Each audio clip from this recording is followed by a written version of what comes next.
Jama'a ku ji wannan fa, wayannan da kuke gani ma'aikata ne fa suke patrol a bakin hanya a bakin titi. Ku ji ku gani wai barayi ne fa suka biyo, wai ma'aikata suke masu hannu.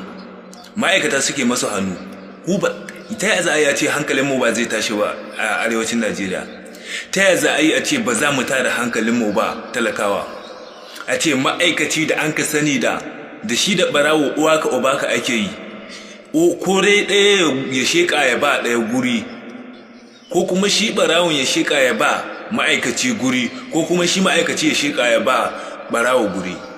Amma wai yau ma'aikaci ne ɓarawo zai biyo yana mai hannu, wa'inda aka sani suna uwa ka uba ka wa junansu, wai yau su ne sun shirya kenan, ma'ana abokan juna ne. Kai ta yaya hankali za a ce hankalin mu ba zai tashi ba?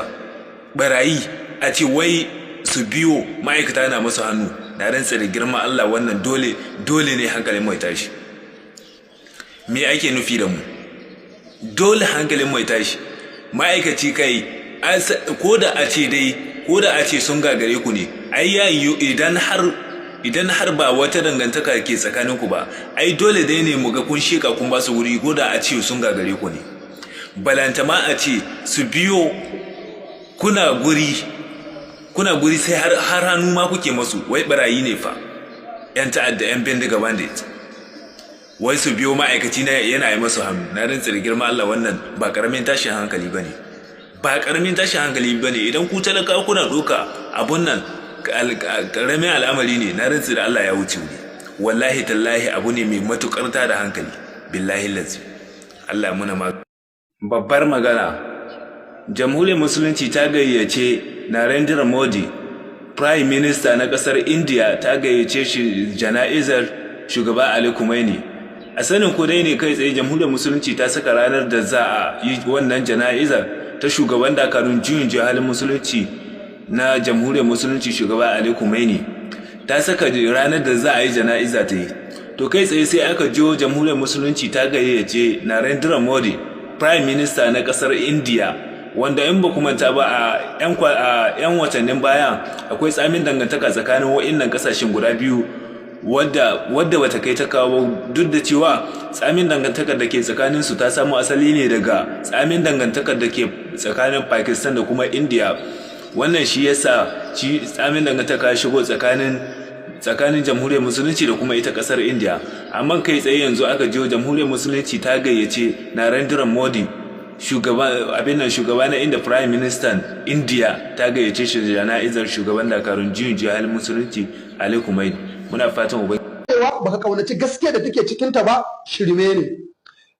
An waye gari Barry Darkman ya faɗo su baƙaƙen maganganu wanda mutane suka yi musu ciwo, suka ƙona musu rai. Mun san cewa akwai ciwo tunda ya soki 'yan arewa, amma jama'a abinda nake so mutane su gane, ya soki 'yan arewa a na abubuwan da ya faɗa. Shin mu tsaya mu duba, a arewacin Najeriya akwai abin, ana aikata abin ba a yi, sai mu tsaya mu jojin ɗin kanmu da kanmu. Na farko ni dai akwai abin da na fahimta, bara. Ya soke mu da cewa muna yawan bara, mabarata ne mu, ɗaya kenan. Ya soke mu da cewa karuwanci ba a yi, ana yi, biyu kenan. Ya soke mu da cewa ne 'yan social media mu suna kafa hotunan da suna zagin sa. 'Yan social media ba sa kishin arewa, sannan ba sa kishin Najeriya, sannan hasali ma 'yan social media mu musulmai ne, mafi akasarinsu Hausawa ne, amma ba mu da topic ɗin da muke magana a kai sai na banza, ba musamman irin maganganun da ya kamata muke magana a kai ba a social media. Jama'a, ni dai to me, gaskiyar magana a abubuwan da ya faɗa, ya hukunta mu ne da wasu abubuwa da muke aikatawa. Don in ba mu aikata waɗannan abubuwan da ya lissafa, shi da isa ya kafa wata hujja a kan zaginmu da ya yi ba. Duk da dai mun ji zafi, ya zagi Hausawa, ya zagi 'yan arewa, to amma ya aka ya zage mu da gaskiyar da abin da muke aikatawa su ya ɗauka a matsayin hujja, a matsayin makaman da zai gaya mana, kuma ya gaya mana su.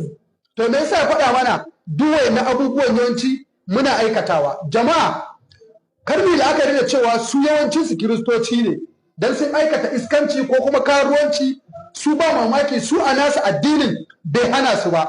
Jama'a, mu a addinin mu gaskiyar magana ire-iren karuwancin da ake yi. Gaskiyar magana a matsayinmu na 'yan musulmai, Allah ya hana, haramun ne kuma yana sa ƙasa ta koma baya. Jama'a a arewacin Najeriya, shahararren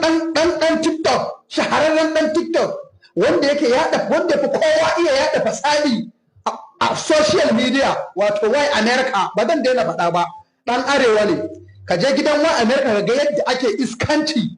Wai America har lalata yake da yara a layi da yake saduwa da mata, wanda idan ka je gidan ya akalla ba ƙasar ba sai ka ga sama da mata 5,000, sama da mutum 5,000 yana ɗauko su yana cewa je ki baya cire mana rigarki.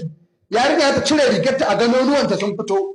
Wannan fa ɗan arewa ne Bahaushe, kar ku manta.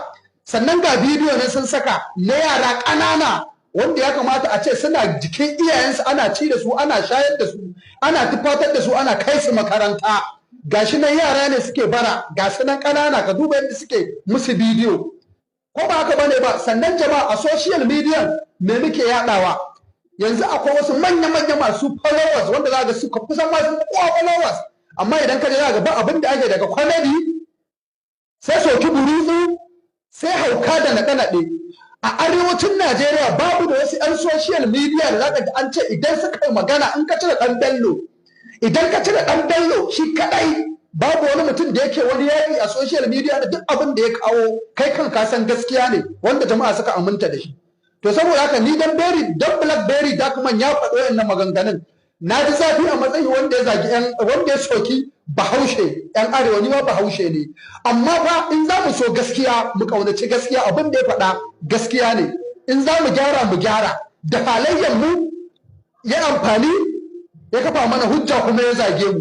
To saboda haka wannan shine, idan za mu tayi tsaye muke yin wasu abubuwa, muke gyara wasu laifin namu da kurakuranmu, ya kamata mu zama masu gyara. Wannan shine kawai.